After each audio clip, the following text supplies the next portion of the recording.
Okay, so just recap a little bit what we did in the class. For this whole class, we want to use data analytics to serve different people. We can use data analytics to analyze firm information for shareholders, for creditors, suppliers, auditors, and in the following class,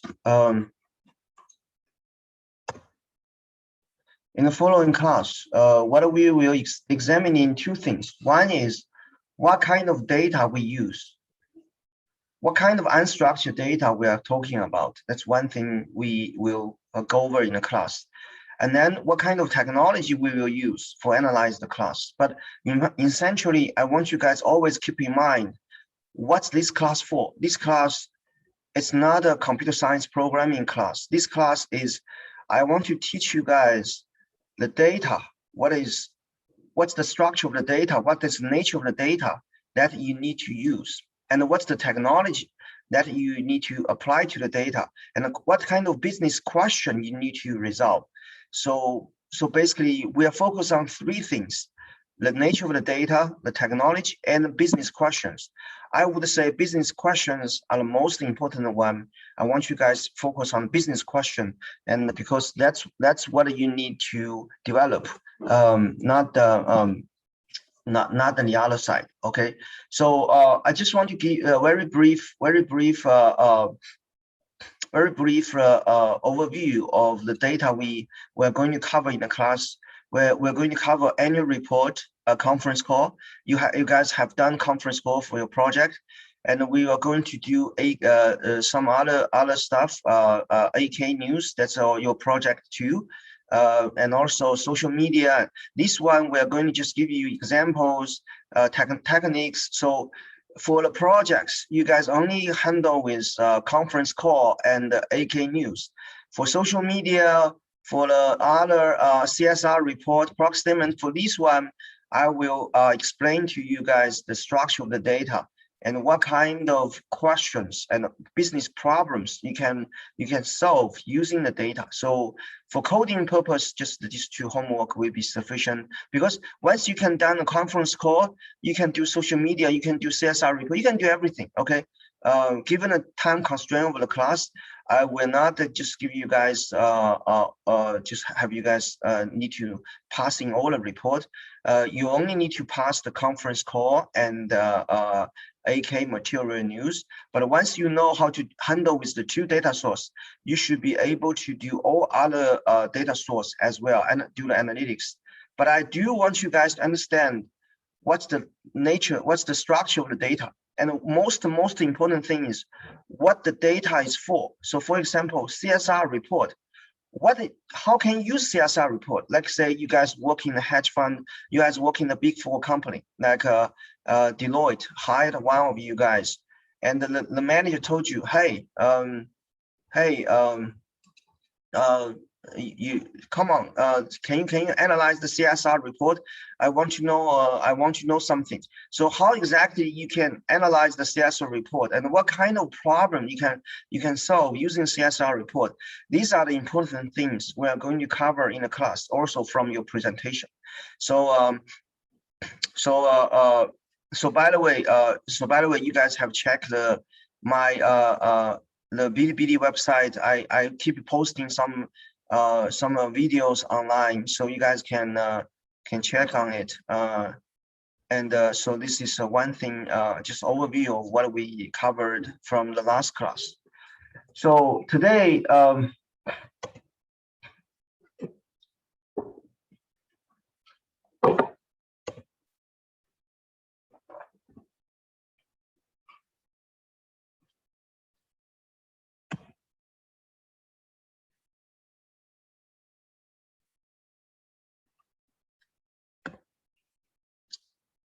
maybe this is a quicker way. Okay, today I want to just briefly mention two things. Also, what we did, what we briefly covered.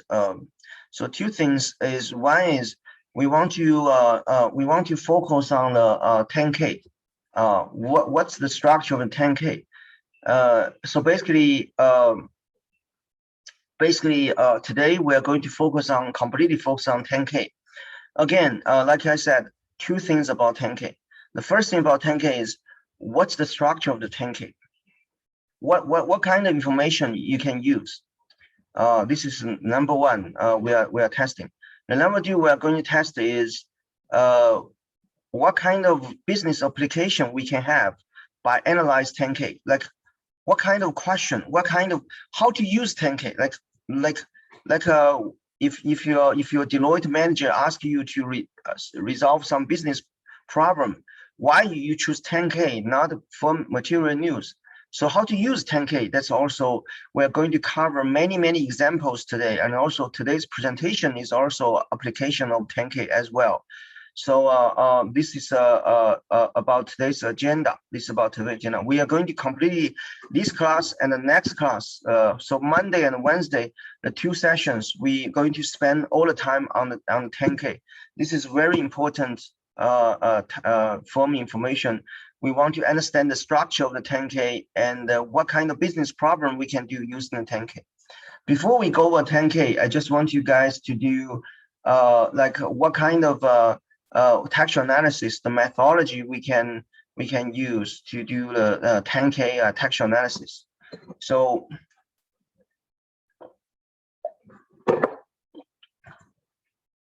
So we will talk more about this in the later sessions, but I just want to give you guys overview. The easiest way to textual analysis is keyword search. So basically, you get the textual and you do keyword search to do the textual analysis, and your homework is keyword search based. The project you guys doing is keyword search based.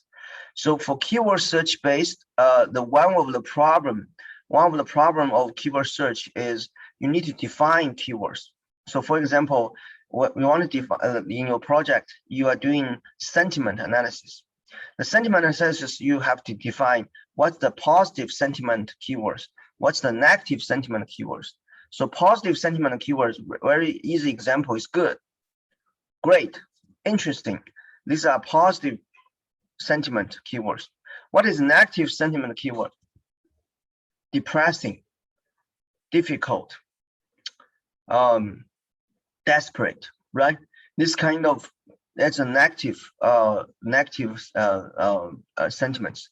But one problem is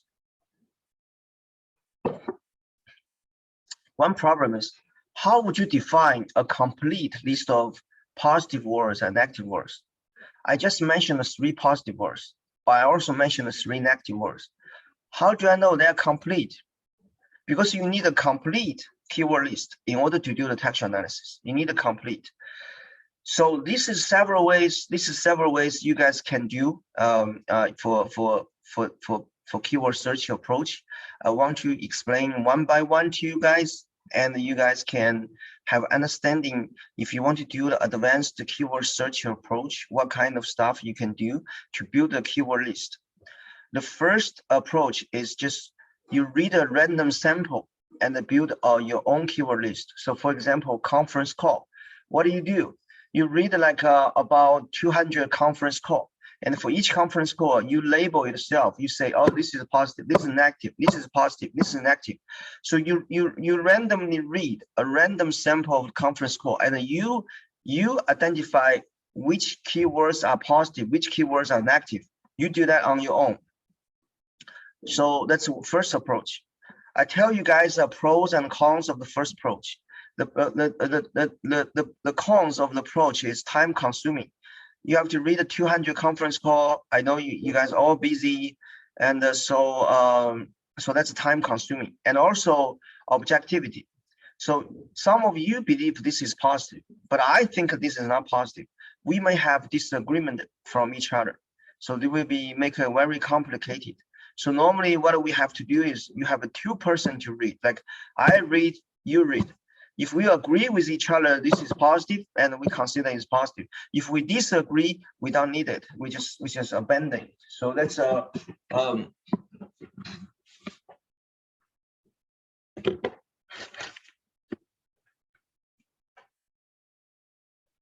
first approach. That's the first approach. You randomly read some samples and you pick up the keywords that you believe is positive and negative. And then if you have subjectivity, you have two persons to read, and you only pick up words who has a consensus. That's a first approach. That's a first approach, which is time consuming. Okay. The second approach is, and by the way, I just want you guys to know, the sentiment keywords like you use right now is from the first approach. Okay, two finance professor from Notre Dame, they manually read, the manually verify. So the sentiment keywords you guys are doing for your project is from the first approach, manual picking. Okay, but that's very long time ago. That's 2011. What year is now? 2021. It has 10 years has passed. We have more contemporaneous approach to build up the keyword list. For example, what we do is, for example, when we build up the political keywords, like keywords about politics, what we do is the new approach is we find a political textbook.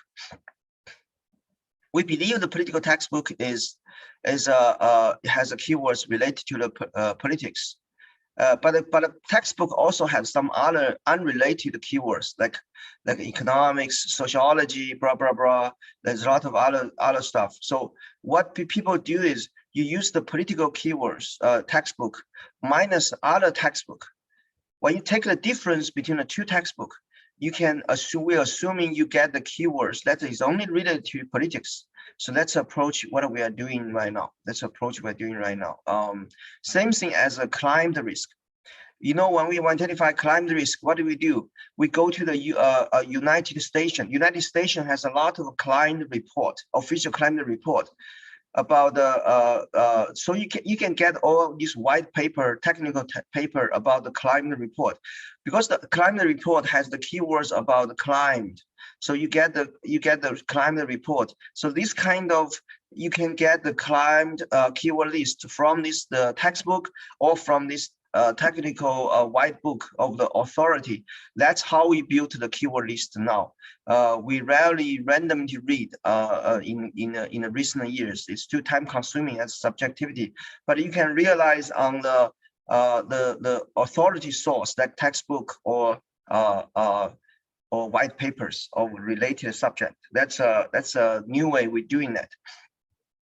Another way I don't recommend is you look at the dictionary, you look at the similar words. So for example, you look at Oxford Dictionary, you look at the politics, and you find what's the similar words defined by Oxford Dictionary, and then you use the similar words as the keyword list.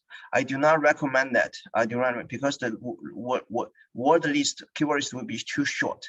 And also it doesn't consider many information. It's something is a backup choice, okay? Not good choice, backup choice.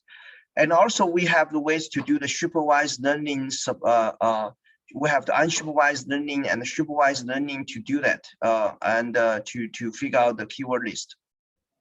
And I also give you guys some example later on. For these two, we will discuss later on. I told you guys for this class, I want you guys to understand the machine learning, but I don't need you guys to learn how to code the machine learning. So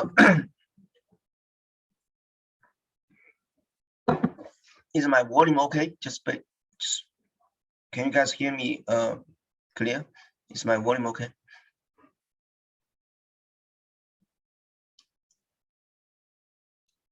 Hello? Yes. No? Oh, okay, good. Okay. So this is the overview of how you build the keyword list first, because in your project, I already give you the sentiment keyword list. But in the real project, when you work for a firm, when you work for Big Four, when you work for mutual fund, no professor will give you a keyword list. You know, it's not something you can ask your boss saying, "Hey boss, I don't have a keyword list. My professor gave me a keyword list so I can do the project one, but I don't have keyword list here. Can you give me a keyword list?"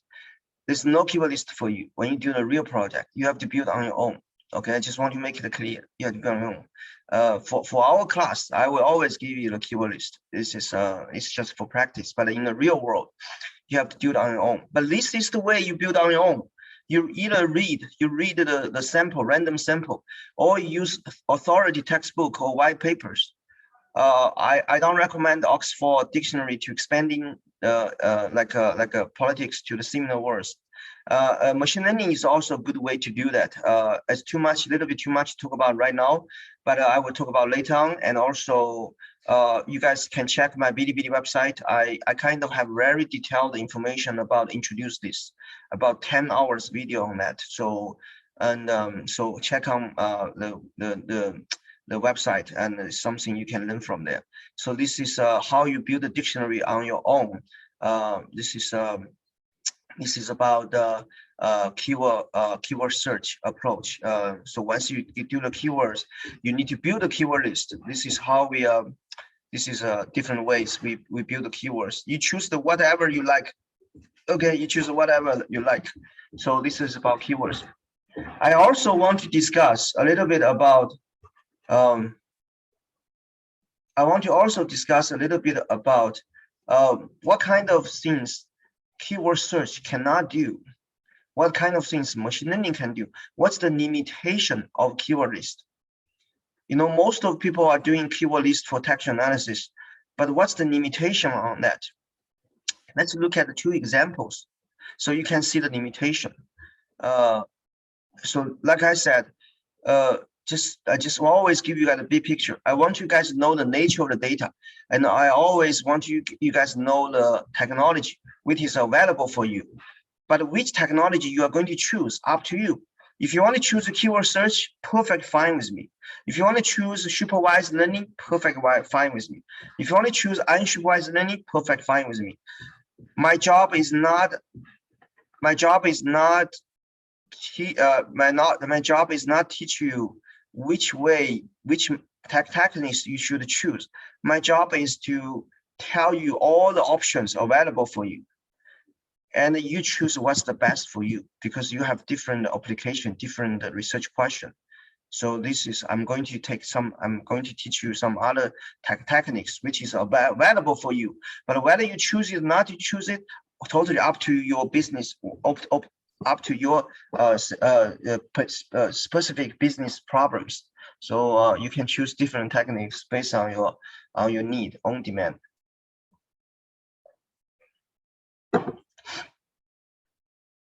So let's look at the example here. So bad is a negative word here, so negative sentiment. Great is a positive sentiment. So undeterred by the bad weather, we have experienced great sales growth this quarter. This is a talking from the conference call. It's a CEO. CEO was talking about this. Oh, weather is bad, but we have great sales this quarter. So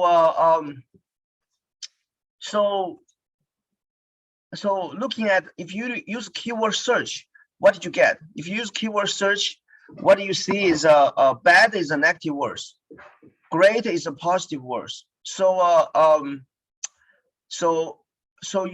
you want to give a keyword search, you have one hit for bad, you have one hit for great, and the sentence to you, if you use keyword search, it will be neutral sentence, because one negative cancels one positive. So the whole sentence will look neutral to you. But when you read on your own, it doesn't sound neutral, because the sentence looks like a good sentence. Because you know, the company has great sales. That's positive. The bad weather, as an investor, that's just a joke. Why do you care?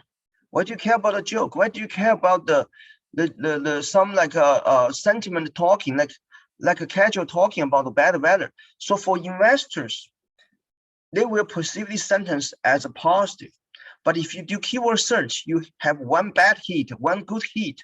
The cancel out each other will be neutral sentence. So this something wrong with keyword search. Okay, something wrong. So what's wrong? The reason is wrong because the bad motivates weather, and the great motivates sales. When you just keyword search bad, You don't know what bad motive. We don't know what subject bad is motifying. Here is weather. So if you know bad motifies weather, then you know weather doesn't matter to you. So you don't need to consider the information about the bad. When you know the great motifies sales, you know sales is important. So you will count the information from sales. So the problem here is you only consider the information about the bad. You don't consider the relation between bad and the weather. If you know the relation between bad and the weather, if you know the bad modifies weather, if you know the relation between the two words, you will be able to discount the bad. And if you know the great modifies sales, you will highly value the great because great is has strong relation with sales. So that's the problem. That's the problem with keyword search. Keyword search only consider the single meaning of the bad without consider the relation between the words. You only consider the single meaning of great without consider the relation with sales. Because of that, the keyword search cannot do the job. So we need to do what? We need machine learning to not just get the single meaning of the keywords. We also need the relation between the words. So that's what machine learning can do. Okay, this is the first example. Let's look at a second example.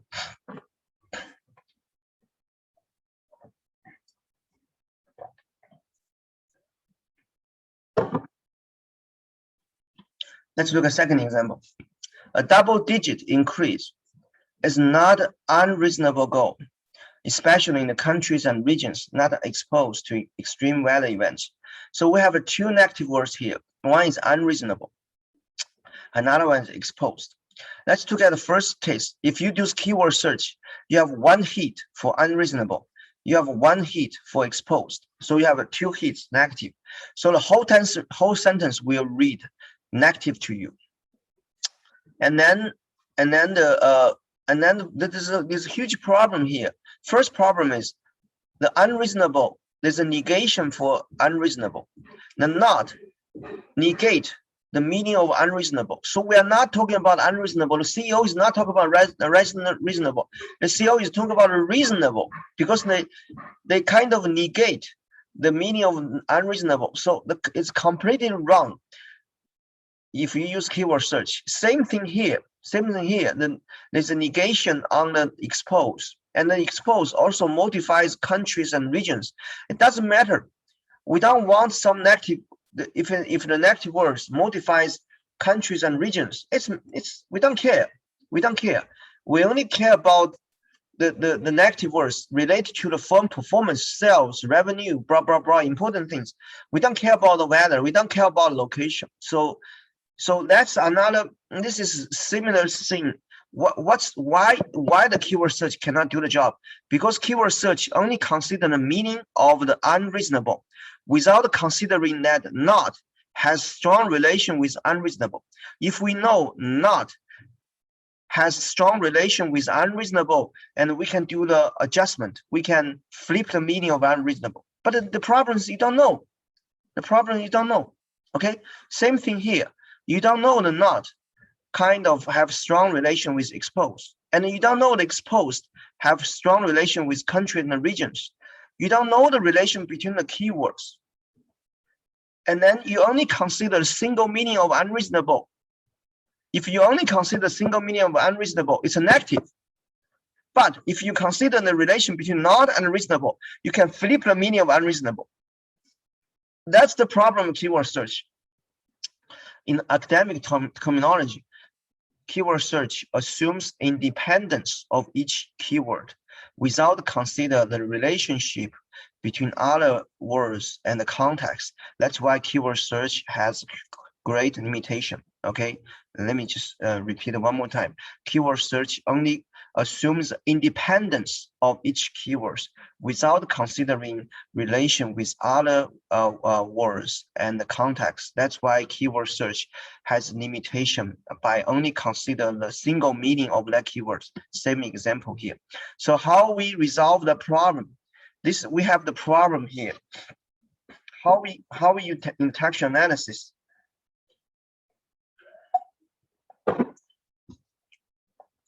In the text analysis, how we resolve the problem? The way we do is we have to introduce machine learning. Okay, introduce machine learning. Machine learning can do the job. Can do the job. Whatever the limitation of the keyword search can be resolved by machine learning. How we do so? Let me just give you guys some examples. So just look at the example here. Look at the example here. If we know not modifies unreasonable, if we know that information, we will do the right job, right? We'll flip the meaning of unreasonable. If we know the exposed modifies country and regions, we'll do the job, because country and regions we don't care, so we'll discount exposed. If you know the relation between the words, the job will be done. The problem will be resolved.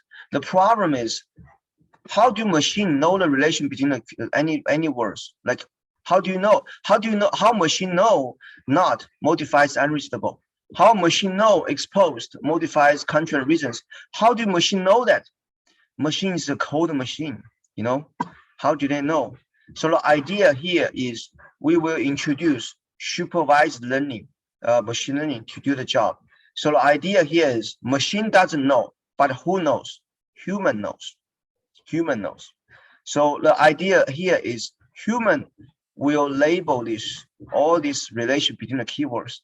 And then what machine do? Machine will mimic the human labeling process. So the idea here is, for example, human will label 3 million words by identify the relation between any keywords, just 3 million words. When the human label that, human has a lot of intelligence behind the labeling process. So for example, when I label, I know, oh, this is unreasonable modifies go. I know the not modifies unreasonable. I know the exposed modifies country and regions. When human labeling this word relation, human has a lot of intelligence behind the labeling process. So what machine can do? Machine can mimic the human intelligence of doing the job, labeling process. And once machine can mimic the human intelligence, you don't have to. You kind of teach machine to do the job human are doing. So in the model, in the example I give you guys, machine can have a 92% of accuracy of human labeling. So for example, if my labeling accuracy is 100%, if I label the keywords 100% right, and if I do the machine 100% right, what I do is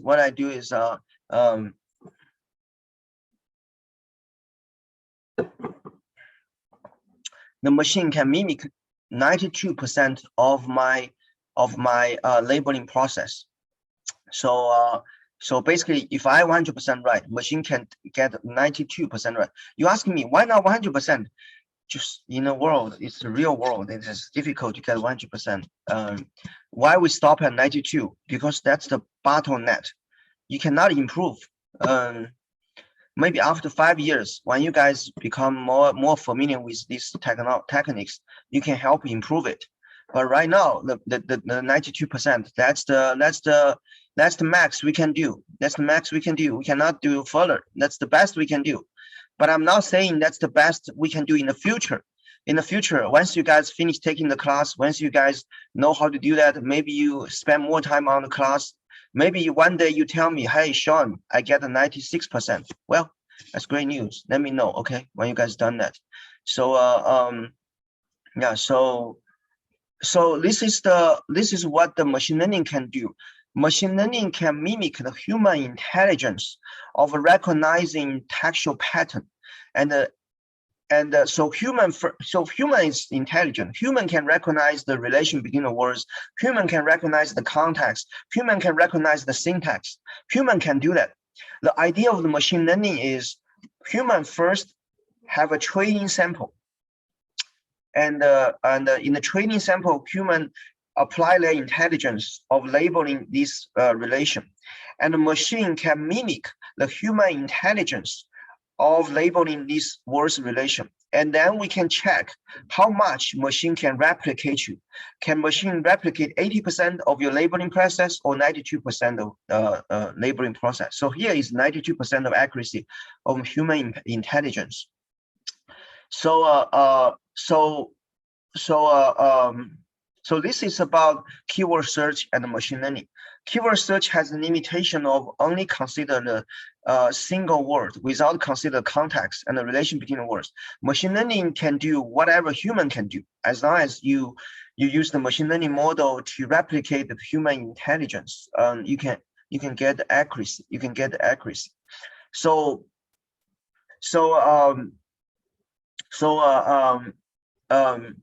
this is about what machine learning can do, what the keyword search can do. One question you may have in mind is how exactly machine can mimic the human intelligence? How exactly machine actually learned this kind of ways? Like for example, a long time ago, AlphaGo beats the Go champion from Korea. And how exactly the AlphaGo did that? So so I give you very brief, very intuitive explanation on that, and then you guys can also refer to my Bilibili website. I give you more details, technical explanation on that. Here I just give you an overview why machine can learn about human intelligence. So this is called cross validation process. What do I mean by cross validation? So if the machine actually learning from the human training sample, and then the machine will actually test the whether the machine actually the accuracy of the human labeling. So for example, if the machine's model, if the machine's labeling is about 20% accurate with the human labeling, and there's something wrong with the machine, so machine will go back to adjust the parameters, adjust the model, and then we'll keep training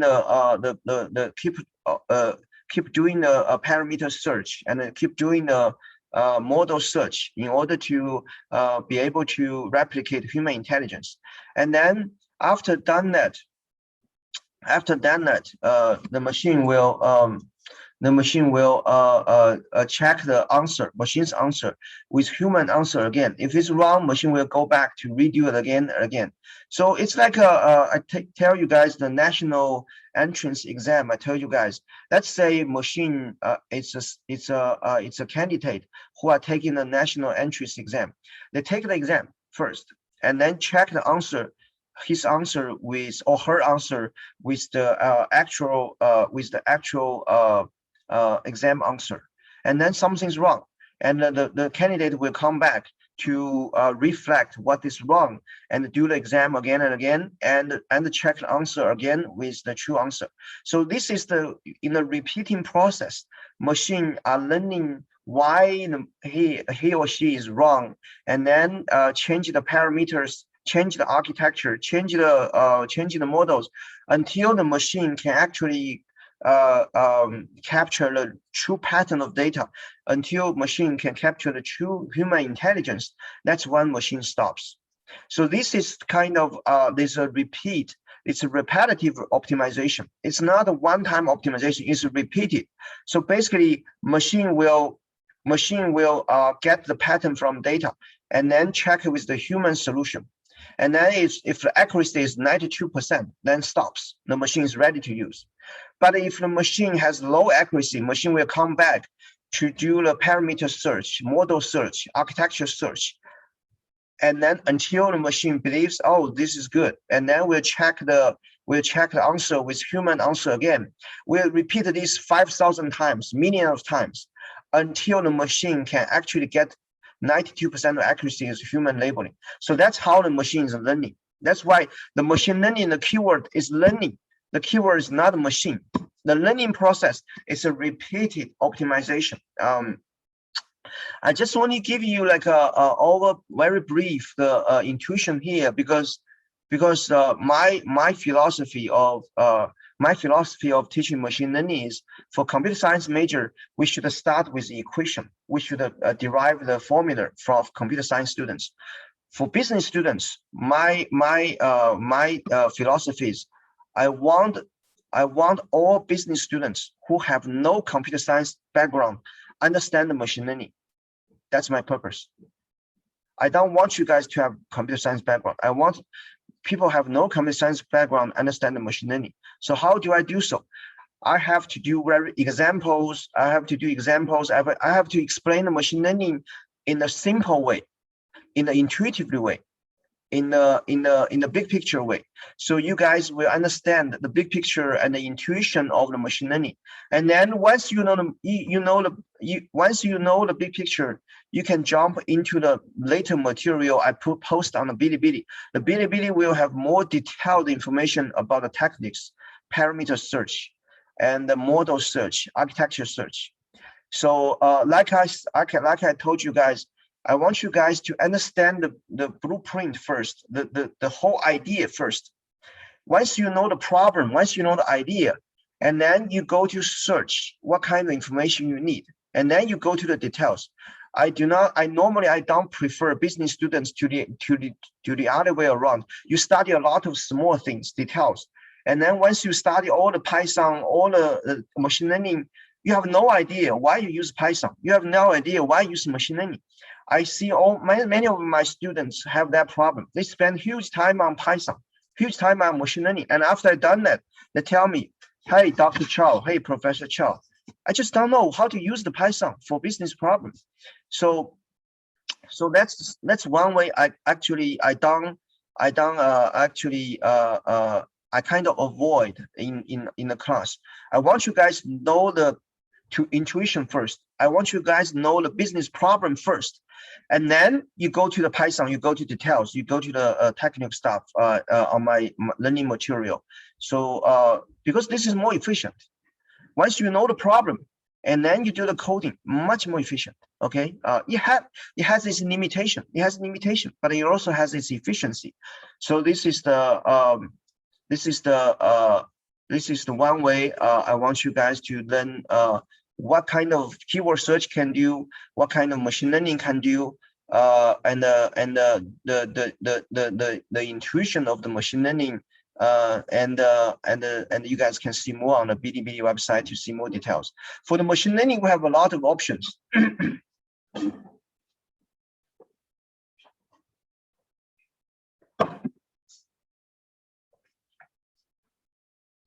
We have supervised, we have supervised, we have unsupervised, we have transfer learning. We have so many options about the machine learning techniques. I want to give an index of that later on session. And today, you just understand what we talk about today is called the supervised. Why we call it supervised, because the human have to teach machine how to do that.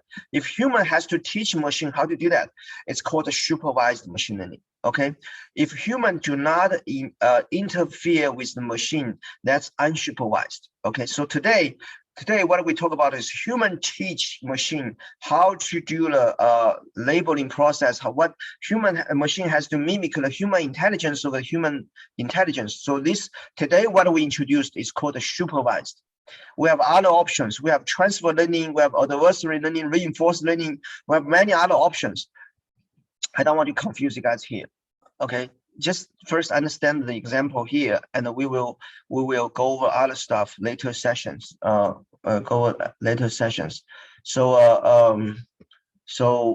this is about what keyword search can do, what machine learning can do, and also for this class, I'm happy you just know the keyword search for coding purpose. But for machine learning, I want you guys to know the idea, know the process.